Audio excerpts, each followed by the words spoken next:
आज किसी मुसलमान को कहिएगा ना रामायण की तुम्हें पाठ सुनाते नहीं सुनेगा। और इवन कि आपको अगर कोई कुरान की बात सुनाएगा तो आप अगर दूसरे धर्म के तो आप भी नहीं करें। ये कोई किसने ये जहर बोया हमारे अंदर, किसने? हाँ भाई साहब, ये 200 साल जो अंग्रेज गए सब ना, अंग्रेज भाई साहब बहुत दिमाग वाले थे। वो लोग को पता था कि भाई साहब तलवार की ताकत से, देखिए मुगल जब आए थे सब तो वो तलवार से लोगों को काटे थे सब, और अंग्रेज आए सब तो कलम से लोगों को काटा गया। और वो खुद लिख के गए थे, the power of pen is more than the power of sword. कलम की ताकत तलवार से ज्यादा होती है। हमारा वैचारिक नपुंसक बना के चले गए सब अंग्रेज, हमारी शिक्षा व्यवस्था को बर्बाद कर। अंग्रेजों को पता था कि भारतीयों का शास्त्र में ऐसा चीज है कि अगर ये सचुरा पूरा अच्छा से जान जाएगा सब ना तो हमारे इंग्लैंड को पीछे छोड़ के चल जाएगा। लेकिन उन्होंने इस चीज को दबा दिया, रामायण को केवल किताब रख दिया, ना कि उसे केस स्टडी में बता दिया। जबकि हार्वर्ड ऑक्सफोर्ड जैसी यूनिवर्सिटी में ये सब चीजों को केस स्टडी पे पढ़ाया जाता है कि देखो राम जी ने क्यों नहीं उस चीज को सही किया, क्योंकि इसका 800 साल 200 साल 1000 साल बाद क्या असर पड़ेगा। उस ससुरे हमरे किताब पढ़ के आगे बढ़ गए सब, हम लोग को थरिया थमा दिया, तू रामायण पे लड़, तुम महाभारत पे लड़, हम हिंदू तुम मुसलमान, तुम सिख तुम ईसाई। इसलिए हम आज भी इस गिलहरी को अपने पास रखते हैं। जिस दिन हमको थकान होने लगती है हम इसको देखते हैं तो राम जी की बात याद आती लगती है कि रामायण जो है ना, ये तो है भैया क्या चीज, एक काव्य है, लेकिन एक्चुअली में रामायण एक लीला है। लीला मतलब समझते हैं मैच फिक्सिंग। पहले से रामायण में हर चीजें क्या थी, फिक्स थी। लेकिन हमारे देश की शिक्षा व्यवस्था इतनी चौपट कि हमें और आपको समझने का मौका ही नहीं दिया और इसे एक धार्मिक किताब बन के रख दिया। रामायण को अक्सर कहा जाता है राम लीला, देखते हैं ये राम जी की क्या थी, लीला थी। राम जी की क्या थी, लीला। अगर आप इसके छोटे से छोटे चीजों को अगर आप समझेंगे, कोई भी चीज को अगर समझेंगे छोटे से छोटे चीज को, तो आज के जीवन में आपको बहुत सारी चीजें सीखने को मिलेगी। अच्छा ये बताइए, राजा दशरथ जी की पत्नी थी, वो कौन सी पत्नी थी जिन्होंने रथ में उंगली डाल के उनसे वचन मांगा? कौन थी? कैकेयी। उन्होंने क्या कहा था राजा दशरथ जी ने कि हम तुम्हें एक वरदान देंगे। बदले में उन्हें क्या कहा कि हम उचित समय आने पर आपसे क्या मांगेंगे, वरदान। याद रखिएगा आज के जीवन में अगर आप किसी से कमिटमेंट करते हैं तो तुरंत पूरा करवा लीजिएगा। ऐसा मत कहिएगा कि उचित समय आने पे हम तुम्हारे लिए करेंगे, वरना आने वाले समय राजा दशरथ जी की मृत्यु का कारण भी बने थे राम जी का वनवास। कौन बर्दाश्त करेगा वहां पे राम जी का? लक्ष्मण जी को तो वनवास नहीं था, वो तो साथ में चले गए थे, भाई के स्नेह में चले गए थे कि नहीं? तो ये आप इसका ध्यान रखें। ये क्या चीज था, ये आने वाले कलयुग के लोगों को दिखाने के लिए एक प्रेरणा की स्रोत थी। कि देखिए आज उन सबको पता था भगवान जी को आने वाले समय में एग्रीमेंट वगैरह बहुत होगा, बिजनेस आगे जाएगा, जीएसटी वीएसटी, तो कैसे खुल के थोड़े बोलेंगे कि एग्रीमेंट में ऐसे मत करना। वो दिखाया गया था कि इस लीला को समझिए और अपने आने वाले जीवन में 100-200 साल हजारों साल बाद आप इस जीवन में याद रखिएगा कि अगर आप किसी के प्रति एहसानमंद है तो उसका एहसान तुरंत चुकाइए। उसको अगर फ्यूचर पे टालेंगे तो हो सकता है कि आपको ऐसा जगह आके चोट देगी, फिर आपको भी काम खत्म हो जाएगा यहाँ पे। तो अभी याद रखेंगे यहाँ पे आप इस रामायण में बहुत सारी चीजों को देखेंगे जो आज के वक्त में आपको अपने जीवन में बहुत काम देंगे। जब लक्ष्मण जी हिरण को ढूंढने गए थे, वो एक क्या किए थे, लक्ष्मण रेखा खींचे थे और सीता जी से क्या कहते कि सीता जी आप इसके बाहर नहीं जाइए। सीता जी कभी नहीं जाती उसके बाहर, कभी नहीं जाती। यदि रावण साधु का वेश नहीं बनाया होता तब। तो ये क्या संदेश देना चाहता है कि हर साधु के वेश में समझा आया हुआ व्यक्ति सन्यासी नहीं होता है। कलयुग के वेश में अगर कोई भी आपका साधु बन के आता है तो हो सकता है कि वो आपके लिए लक्ष्मण रेखा पार कराने के लिए आया है। इसलिए आंख बंद करके भरोसा नहीं कीजिएगा, क्योंकि सीता जी जैसी जब वो भगवान की पत्नी जब धोखा खा सकती हैं तो हम जैसे तुच्छ मानव लोग की औकात कौन सी औकात है हमारी। और आज भी देखिए आपको तांत्रिक लोग किसी किसी नाम पे आपको ठगेंगे। ये एक लीला है, लेकिन हमारी सिस्टम में जब अंग्रेज आए थे तो इस तरह से पढ़ा के गए कि हमारे और आपके दिमाग पे एक ताला मार दिया कि बौद्ध ग्रंथों में कुछ भी है तो आप इसे नहीं पढ़ेंगे, क्योंकि आपके दिमाग पे ताला मारा गया है कि आप हिंदू हैं, आप मुसलमान हैं, आप सिख हैं। अरे भाई महात्मा बुद्ध ने कह के गए थे क्या कि हमसे तुमको कोई भी बौद्ध लोग ही हमसे अपनी तमन्नाओं को मांगना या हमारी मन्नत मांगना, अगर कोई मुस्लिम या हिंदू हमसे कोई प्रार्थना करेगा तो हम पूरा नहीं करेंगे। क्या मर्यादा पुरुषोत्तम राम कहते क्या कि अगर हमसे कोई सच्चे दिल से मुस्लिम अगर हमसे अपनी प्रार्थना करेगा उसने मुसीबत में तो हम उसकी पूजा नहीं, प्रार्थना को नहीं सुनेंगे, कहेंगे भाग तो मुस्लिम है, क्या कहेंगे? नहीं। लेकिन हम लोग 200 साल तक अंग्रेजों के गुलाम रहे। देखिए मुगलों के वक्त में भी हमारी संस्कृति पे आँच आई थी, मुस्लिम शासक के वक्त आई थी, लेकिन उन लोग की सोच दूरदर्शी नहीं थी, वो केवल हमारे सामाजिक क्षति किए। लेकिन जब अंग्रेज का शासन आया ना, मेंटली बर्बाद कर दिया सब, जिसका खामियाजा आज भी हमें भुगतना पड़ता है। जबकि ये साफ संदेश था राम जी का कि देखिए हमारी खुद की पत्नी भी धोखा खा सकती है, तो आप आदमी किस दे इसलिए जब कभी भी कोई धार्मिक चीज में अगर आए तो उसे एक बार जांच परख लीजिएगा। हम ये नहीं कहते हैं कि सब गलत है, लेकिन जांच परख जरूर लीजिएगा। जब लंका में जाया जा रहा था, तो लंका में जब जाने के वक्त में भी देखिएगा, जब वानर लोग पुल बना रहे थे, वानर लोग क्या बना रहे थे? पुल बना रहे थे, तो उसमें गिलहरी भी ईंटा लेके ढोती थी सब। अब गिलहरी की औकाते कितना, इतनी इतनी ईंटा लेके घूम रहे थे, तो बंदर उठा के फेंक दिया गिलहरी को, क्योंकि भाग यहाँ से डिस्टर्ब करने आई है यहाँ पे। तो राम जी के पास गिरी थी और उसको तो चोट लग गया, तो राम जी अपने उंगली से ऐसे सहला दिए थे, तो गिलहरी के ना पीठ पर आप देखेंगे ना 3 ठो निशान होता है। गिलहरी के पीठ पर 3 निशान होता है। तो ये कहा गया कि राम जी का ये क्या है? निशान है। और राम जी ने अपने जीवन का सबसे बड़ा उपदेश उस बंदर को बुला के दिए थे, वानरी सेना को, कहते इधर आओ, सबका क्लास लिए थे, चलो सब लोग यहाँ पे। मारा कैसे वहां पे? और उन्होंने, राम जी गुस्सियाने वाले नहीं थे, लक्ष्मण जी इतनी भड़कीले टाइप के थे, नाके काट दिए सुपने खा। आज भी हर लड़की किसी भी लड़के को प्रपोज करने से डरती है, क्योंकि उसको याद है ससुरा हमरा एक बार रामायण के समय लक्ष्मण जी काट दिए थे।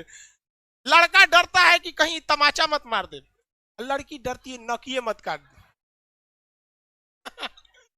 खैर ये मजाक वाली बात है, इसको सीरियस नहीं ले। तो राम जी ने क्या कहा था कि देखो, मायने ये नहीं रखता है कि तुम कितना किए हो, मायने ये रखता है तुम कितना कर सकते हो।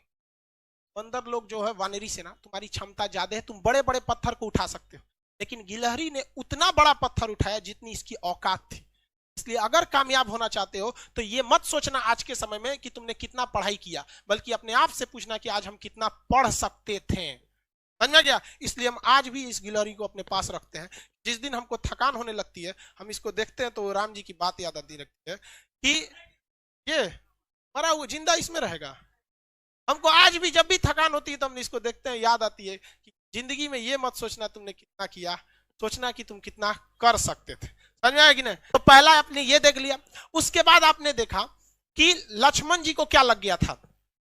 तीर लग गया था, और शक्ति बाण के नाम से वो तीर था, बहुत खतरनाक, उसमें मंत्र वगैरह था। पहले के समय में तीर खतरनाक नहीं थे, मंत्र खतरनाक थे। उसको कुछ पढ़ के मार देता था रावण वगैरह, मार यहाँ पे। तो आप जरा देखिए, राम जी के अपने भाई को जब तीर लगा था, तो राम जी विष्णु भगवान के अवतार थे। एक बार राम जी उस तीर लगे हुए जगह पे हाथ रख देते तो क्या वो जख्म सही नहीं हो जाता? हो जाता कि नहीं? लेकिन राम जी तो भैया ठहरे भगवान, उन्हें पता था कि आने वाले कलयुग में बहुत सारे ऐसे तांत्रिक घूमने लगेंगे जो कहेंगे कि मर्यादा पुरुषोत्तम राम ने जो मंत्र पढ़ा था, मैं उसी मंत्र को पढ़ के आपके AK-47 का गोली लगाया साफ कर देंगे, पिछी काटा है साफ कर देंगे, सांप काटा है साफ कर देंगे। इसलिए राम जी अपने भाई को तड़पते हुए छोड़े और कहे हनुमान जी को कि जाइए आप हिमालय से संजीवनी बूटी लाइए, जो हनुमान जी को दिखाता है कि यदि समय रहते अगर आप मेडिकल सुविधा ला सकते। आज के समय में अगर आप देखेंगे, मजाक में सेंस में ना लेंगे तो आज के समय में वो एम्बुलेंस को दर्शाता है। आप इसे मजाक के सेंस में ना लेंगे तो आज के समय में एम्बुलेंस को दर्शाता है और मेडिकल दवाओं को दिखाता है कि अगर आपको कोई तकलीफ है तो आप तुरंत जाइए डॉक्टर के पास, देर मत कीजिए और दवाइयां लाइए। वरना राम जी को क्या, आपको क्या लगता था? राम जी के पास शक्ति ना है, अरे भाई साहब बड़का बड़का लीला करके यहाँ पे वहां जो दिखाता है। लेकिन आज के समय में हम लोग, क्योंकि भारत अंग्रेजों को पता था कि भारतीयों का शास्त्र में ऐसा चीज है कि अगर ये सचुरा पूरा अच्छा से जान जाएगा सब ना, तो हमारे इंग्लैंड को पीछे छोड़ के चल जाएगा। लेकिन उन्होंने इस चीज को दबा दिया, रामायण को केवल किताब रख दिया, ना कि उसे केस स्टडी में बता दिया। जबकि हार्वर्ड ऑक्सफोर्ड जैसी यूनिवर्सिटी में ये सब चीजों को केस स्टडी पे पढ़ाया जाता है कि देखो राम जी ने क्यों नहीं उस चीज को सही किया, क्योंकि इसका 800 साल 200 साल 1000 साल बाद क्या असर पड़ेगा। उस ससुरे हमरे किताब पढ़ के आगे बढ़ गए सब, हम लोग को थरिया थमा दिया, तू रामायण पे लड़, तुम महाभारत पे लड़, हम हिंदू तुम मुसलमान, तुम सिख तुम ईसाई। लेकिन आज भी हम लोग नहीं समझते इस चीज को, आज भी आप लोग समझिए इस चीज को। और दूसरा देखिए, आप आगे हर चीज को अगर आप देखेंगे, बहुत सारा चीज का रामायण महाभारत उसमें देखेंगे आप, रावण मारा गया क्यों? अपने भाई को क्या किया था? बता दिया था। जबकि रावण नहीं मारा जाता अगर वो अपने भाई को नहीं बताता कि मेरी नाभि में अमृत। इसलिए ये क्या दर्शाता है? ये यही दर्शाता है कि अगर आप किसी राज को चाहते हैं छुपा लेना, इसका सबसे अच्छा तरीका है कि किसी को ना बताएं। क्योंकि अगर आप अपने करीबी को कोई राज बताते हैं तो करीबी का भी कोई ना कोई करीबी होता है। इसलिए अगर आप चाहते हैं तो किसी को ना बताएं, स्पेशली महिला को तो बताइए मत। आप बुरा मानिएगा लेकिन ये चीज हकीकत है। किसी महिला को बताइएगा ना, हाई बात मत बताना, तो अपनी सहेली को बताएगी और उसको भी कहेगी किसी को बताना नहीं। और वो पूरा लॉज पीट देगी हल्ला, और सबको यही बात कहा जाएगा, किसी को बताना नहीं। पहले के वक्त में मीडिया नहीं था तो महिलाएं ही मीडिया का काम करती थी। कोई खबर पहुंचाना है, एगो दादी को कह दो, पूरा मीडिया का काम हो। तो इस चीज को आप समझिए, ये केस स्टडी है। राम जी बड़ा बड़ा लंका जलाया गया, ये हुआ, ये सारा चीज। लेकिन जब वनवास काट के जब वो घर आए, तो घर पे आए तो सबको पता है कि सीता जी 83 दिन तक लंका में थी। लेकिन रावण को श्राप भी तो था कि अगर वो सीता जी को गलत नियति से टच भी करता है तो भस्म हो जाएगा, था कि नहीं था?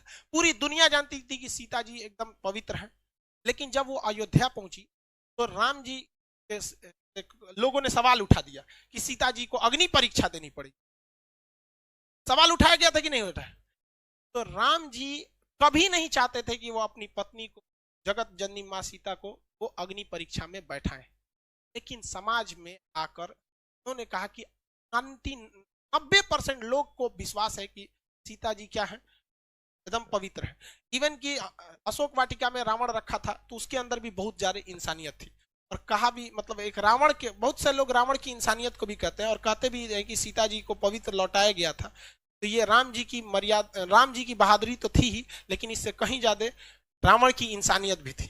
और जो दशहरा के दिन रावण को जलाते हैं तो एक कोटेशन आता है, ये रावण भी बोलता है, मुझे आग लगाने वालों जरा ये बताओ इस भीड़ में राम कौन है।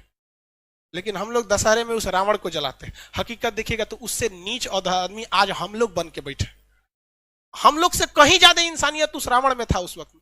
लेकिन राम जी अयोध्या आए ना तो 90% लोगों को पता था, 90% लोग खुश थे कि आज हमारे मर्यादा पुरुषोत्तम राम आ गए। लेकिन उस समय भी लोगों की कमी नहीं थी, लोग की कमी उंगली उठाने की नहीं थी। लोगों ने भगवान पर उंगली उठा दिया और भगवान ने सोचा कि चलो ना हम अग्नि परीक्षा दे देंगे, जगत जननी मां सीता तो पवित्र ही है, अग्नि परीक्षा में क्या हो जाएगा, सफल तो हो ही जाएंगे। हुआ भी वही, मां सीता अग्नि परीक्षा में बैठी और कहा गया भैया अगर पवित्र रहेंगी तो आग नहीं जला पाएंगी और अब अपवित्र है तो आग जला देगी। क्या सीता जी को आग जला पाई थी? नहीं।